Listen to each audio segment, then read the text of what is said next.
گفتم نه پا گفتم، نه سر گفتم نه پا گفتم، نه جان گفتم نه تن گفتم، نه جان گفتم نه تن گفتم، وطن گفتم وطن گفتم، وطن گفتم وطن گفتم، وطن گفتم وطن گفتم، وطن گفتم وطن گفتم.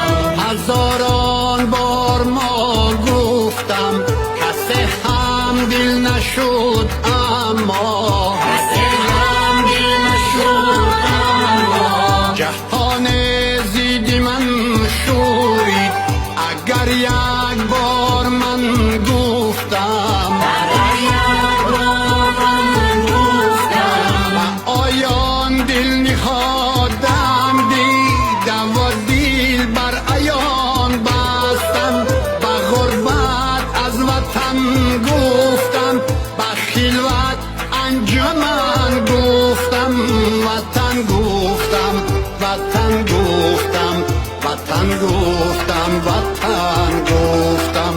وطن گفتم وطن گفتم، وطن گفتم وطن گفتم. جانونم را چه مجنون نازش صحرا ندانستم، وطن گفتم وطن گفتم، با پایی به ستون ایستادم و از کوه کن گفتم.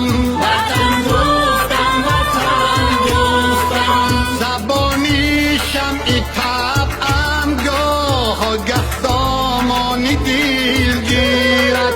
مبادا که پشیمان گردم از آن که سخن گفتم. پشیمان نیستم هرگز سخن چون از وطن گفتم. وطن گفتم وطن گفتم، وطن گفتم وطن گفتم. وطن گفتم وطن گفتم، وطن گفتم وطن گفتم.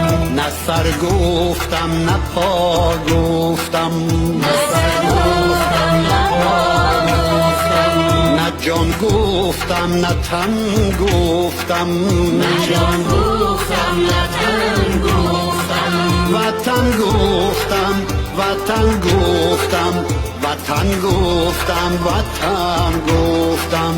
وطن گفتم وطن گفتم، وطن گفتم وطن گفتم. وطن گفتم وطن گفتم، وطن گفتم وطن گفتم.